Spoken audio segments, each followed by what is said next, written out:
Thunder Rolling in the Mountains by Scott Odell and Elizabeth Hall. Read to you by Mrs. Shoemaker. Chapter 7. That night our warriors were called. The old men and women packed their few things. At midnight we left our camp and started south for Whitebird Canyon, the home of Whitebird's band. At dawn on the 5th day we came to the crest of a canyon of brush and rock. This was Whitebird Canyon, a place where we could stay while we decided whether to fight or flee. We knew the land and our chiefs thought it was the safest place to camp. "If the whites follow," said Hula-Hula-Suit, "we hide and shoot them down as fast as they come." Streams ran through the big canyon. Water trickled against stone walls. Beyond us on the cliff, we posted a warrior to watch for the soldiers. All that day and all that night we waited. My father did not sleep. At the first gray light, a scout rode into our camp. "Soldiers! Coming close!" he called. "Many soldiers!" My father rose swiftly. He spoke with the other chiefs. "We must not shoot first," he said. "Maybe they come with good hearts," Ollicott agreed. The chiefs sent out a truce party. 5 warriors rode to meet the soldiers. One of them carried a white flag to say that we did not wish war. The other young men waited on their horses, hidden behind the buttes. From our camp we heard a bugle. Then a rifle spoke. The lone shot echoed against the stone walls. There was a long silence, then the sound of guns. A warrior rode into a streak of daylight on the crest of the canyon, and he waved his bow above his head. "War!" he shouted. "The soldiers fired on our white flag!" "Here we stand!" Ollicott shouted. "We go no further. First we die, then we die again!" Ollicott, with his good plans and bravery in battle, was our most cunning chieftain. Chief Joseph disagreed. "We should hide until the night and then slip away. There are too many soldiers.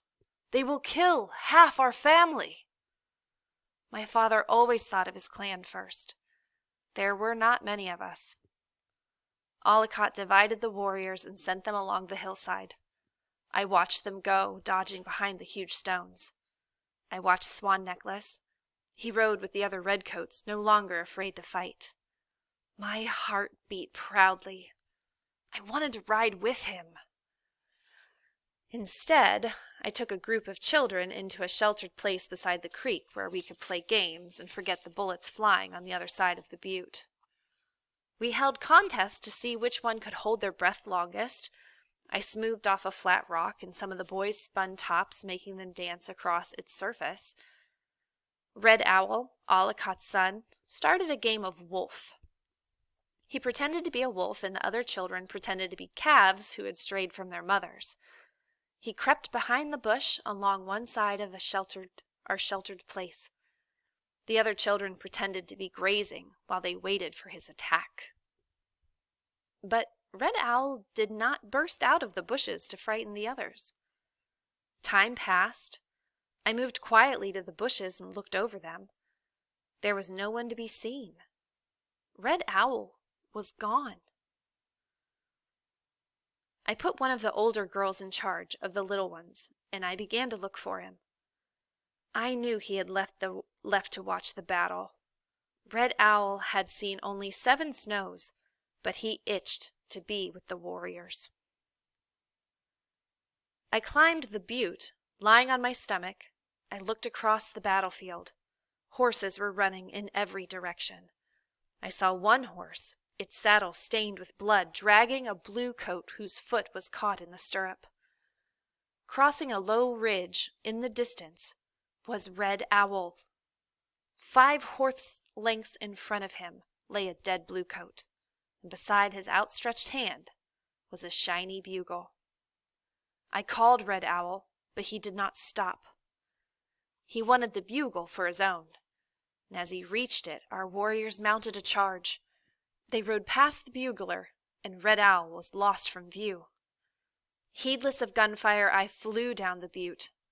When I reached Red Owl, I dropped to the ground beside him. He had taken cover behind the bugler's body. He was afraid to move. So many bullets struck around us that my eyes smarted from the dust. As our warriors' bullets and arrows found their mark, the battle moved away. The shouts and gunfire grew faint. Red Owl raised his head and grinned at me. The bugle was clutched tightly in his fist. I got to my feet and grabbed his arm, my heart still beating fast. "Foolish child," I said as my fear turned to anger. "You'll be the death of both of us." His face grew solemn, and he was quiet as he walked back to the camp. He would not be so boastful in front of the others. It was bad enough that the children would admire Red Owl's daring. I did not want them to copy his pranks. At the last, the battle ended. We were badly outnumbered, but Allocott drove our warriors, and he made them believe that they were truly fighting for their lands and lives and gods. None of our people were killed, and only 2 warriors were wounded. By nightfall, we had forced every bluecoat to flee, and 34 white soldiers lay dead upon the ground. There would be more battles, with the bluecoats, Chief Joseph promised. "They will follow us. We cannot hide. They will find us wherever we go." Looking Glass said that we must cross the mountains and travel to the land of the Crows. Howard could not bring his big guns over the mountains.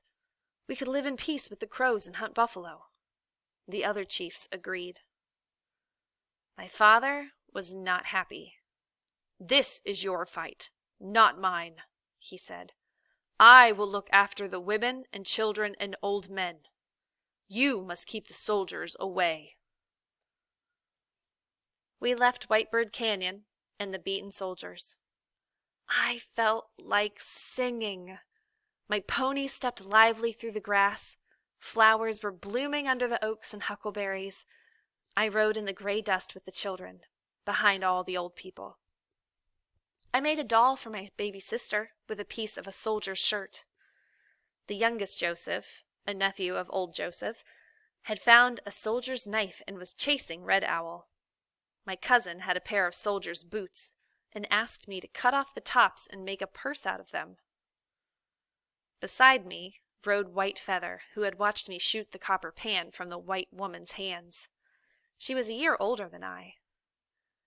"Are you pleased?" she asked. "The warriors have won, and your father has lost." "I am pleased," I said. "We've beaten the Bluecoats. If they follow us, we will beat them again." There was a whoop from the children.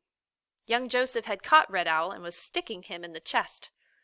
I took the knife away from him, and when I came back, Swan Necklace was riding with White Feather. My pony fell in beside them. "Were you frightened?" I asked Swan Necklace. "Just at first," he said. "Then I knew that my guardian spirit would keep me safe." Wallets and Red Moccasin Tops rode beside me. We charged the soldiers. 2 Moons and the other warriors followed.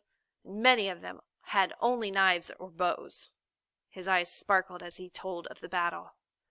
"The bullets sang like bees around us, but no one was hit," he said. "We hung to the side of our horses where the Bluecoats could not see us, and shot from beneath the neck. Our guns and arrows found their mark. The soldiers stopped shooting. Their horses went wild and tossed them on the ground. And they dropped their guns and ran for their lives." I clapped my hands with joy.